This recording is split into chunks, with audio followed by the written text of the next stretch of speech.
everyone, recently on 4th September 2022, 54-year-old Cyrus mystery जो कि former chairman रह चुके हैं टाटा एंड सन्स के, उनकी डेथ हो गई एक कार एक्सीडेंट में। यह एक्सीडेंट हुआ महाराष्ट्र के पालगढ़ के अंदर, और जब ये एक्सीडेंट हुआ उस समय साइरस मिस्ट्री कार में अकेले नहीं थे, बल्कि उनके साथ प्रेजेंट थे उनके फ्रेंड्स जहांगीर पंडोले, डराइस पंडोले और अनाहिता पंडोले। अनाहिता पंडोले जो कि एक वेल नोन गायनेकोलॉजिस्ट हैं, वो गाड़ी चला रही थी और ये accident, this deadly accident took place after the car hit the divide. अगर हम बात करें कार में सिटिंग अरेंजमेंट की, तो साइरस मिस्ट्री और जहांगीर पंडोले दोनों ही गाड़ी की बैक सीट पे बैठे हुए थे और दोनों ने ही सीट बेल्ट नहीं लगा रखी थी। साथ साथ ये भी क्वेश्चंस रेज हो रहे हैं that whether the air bags have done their jobs और नॉट, यानी एयर बैग जो है टाइम पे बाहर नहीं निकले और इस वजह से भी जो है उनकी डेथ जो है अज्यूम की जा रही है कि ये भी कारण हो सकता है। So after considering all these facts, मेरे दिमाग में दो क्वेश्चंस रेज हुए। पहला क्वेश्चन जो रेज हुआ was that whether car manufacturers should be liable for the non-functioning of the airbags, और second question that who will be liable for these accidents, यानी जब इस तरीके के एक्सीडेंट्स होते हैं, इस तरीके के एक्ट्स होते हैं, तो कौन जो है वो क्रिमिनली लाइबल होगा, और क्या जो कार मैन्युफैक्चरर्स हैं, जो कंपनीज हैं, उन्हें वो लाइबल होती हैं अगर टाइम पे एयरबैग्स अपना काम ना करें। तो आज के मेरे वीडियो में हम इन्हीं दोनों क्वेश्चंस के रिगार्ड में बात करने वाले हैं, लेकिन उससे पहले मैं आप सभी से रिक्वेस्ट करूंगी that please do like, share and subscribe to my channel. So सबसे पहले बात करते हैं हम हमारे पहले क्वेश्चन की, जो कि है that whether car manufacturers are liable for the non functioning of airbags. सबसे पहले हम ये समझते हैं कि एयरबैग्स होता क्या है।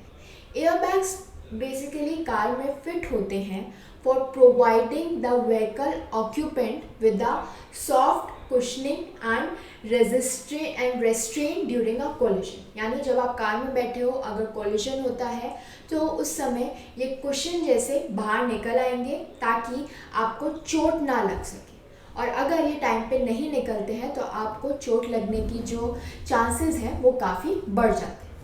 रिसेंटली सुप्रीम कोर्ट का एक बहुत ही इम्पॉर्टेंट जजमेंट आया इस रिगार्ड में, जिसका नेम है Hyundai motor India limited versus Shailendra Bhatnagar. इस केस के अंदर सुप्रीम कोर्ट ने ये ऑब्जर्व किया that failure to provide an airbag system, जो कि हमारी सेफ्टी स्टैंडर्ड्स के लिए ज़रूरी है, which is essential, which is mandatory.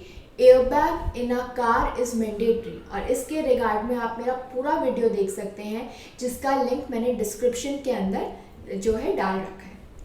So airbags in a car are mandatory, और कोई भी रीजनेबल कार बायर जो है वो ये मान के चलता है कि इस कार के अंदर एयरबैग्स हैं जो कि टाइम पे, कॉलिजन के टाइम पे काम करेंगे, so that it can actually decrease the injuries which might be there due to the collision. तो ये जो है सब कार बायर्स मान के चलते हैं कि वो मिलेगा, लेकिन इस केस के अंदर जो है कोर्ट ने कॉम्पनसेशन ऑर्डर किया था कि जो कंज्यूमर है उसे कॉम्पनसेशन मिलना चाहिए, जिसने हेड, चेस्ट और डेंटल इंजरीज जिसे कॉज हुई थी due to the non deployment of airbags of the Hyundai Creta. And जब एक्सीडेंट हुआ तो एयरबैग्स जो है टाइम पे नहीं निकले, उन्होंने अपना काम नहीं किया और उस वजह से कंज्यूमर को काफ़ी चोटें आई। इसीलिए कोर्ट ने ये हेल्ड किया that Hyundai should give compensation to the consumer, to the person who had to go through so many injuries, क्योंकि airbags ने टाइम पे काम नहीं किया। So we can technically say yes that manufacturers are liable, they should be held liable for the non-functioning of the airbags। अब हम चलते हैं हमारे दूसरे क्वेश्चन की तरफ, जो कि ये है कि जब इस तरीके के एक्सीडेंट्स होते हैं, so who is criminally liable. Okay, so अब सबसे पहले हम बात करते हैं क्रिमिनल की, किसी भी क्राइम की। जब भी कोई क्राइम होता है, जब भी कोई ऐसा एक्शन जिसे हम क्राइम की कैटेगरी में डालते हैं, तो क्राइम के जो है दो असेंशियल एलिमेंट्स होते हैं। पहला एलिमेंट होता है मेंस रिया और दूसरा होता है एक्टिस रियस। मेंस रिया यानी मेंटल एलिमेंट, जहाँ पे आपका इंटेंशन है, आपने ऐसा सोचा है कि मैं इस इंसान को हार्म पहुँचाऊँ, जहाँ पे आपने कोई प्लानिंग की है, सोचा है कि नहीं इसको हम ऐसा कर देंगे, चोरी करेंगे, डकैती करेंगे, लेकिन अभी तक चीज़ जो है सिर्फ आपके दिमाग में है, मेंटली आपने ऐसा सोचा है, आपका इंटेंशन है, आपका मोटिव है। दूसरा एलिमेंट है एक्टिस रियस, ये होता है फिजिकल एलिमेंट। सिर्फ दिमाग में सोचने से कि मुझे इस इंसान को मारना है या मुझे ऐसा एक्सीडेंट कॉज करना है, आप क्रिमिनल लायबल हेल्ड नहीं होगे अनटिल एंड अनलेस आपने वो काम फिजिकली कर दिया हो, यानी एक्टिस रियस। सो इन दोनों ही एलिमेंट्स का होना एक एक्शन में बहुत ज़रूरी है टू कॉज एन ऑफेंस। सिर्फ मेंस रिया और सिर्फ एक्टिस रियस जो है क्रिमिनली किसी को लायबल हेल्ड नहीं कर सकते। अगर हम बात करें एक्सीडेंट की, तो एक्सीडेंट के केस में जो मेंस रिया वाला पार्ट है, मेंटल एलिमेंट वाला पार्ट है, वो मिसिंग है। यानी जब एक्सीडेंट होता है तो किसी का भी इंटेंशन नहीं होता, ना ही कोई ऐसा फोर्स ही कर सकता है, ना ही किसी को नॉलेज होती है कि इस तरीके का डेडली एक्सीडेंट हो सकता है।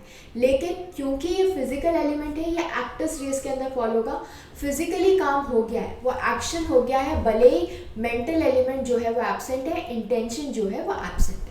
सो यही चीज़ होती है एक्सीडेंट के अंदर। एक्सीडेंट जो है वो इसीलिए फॉल होता है under the category of general defences under Indian penal code.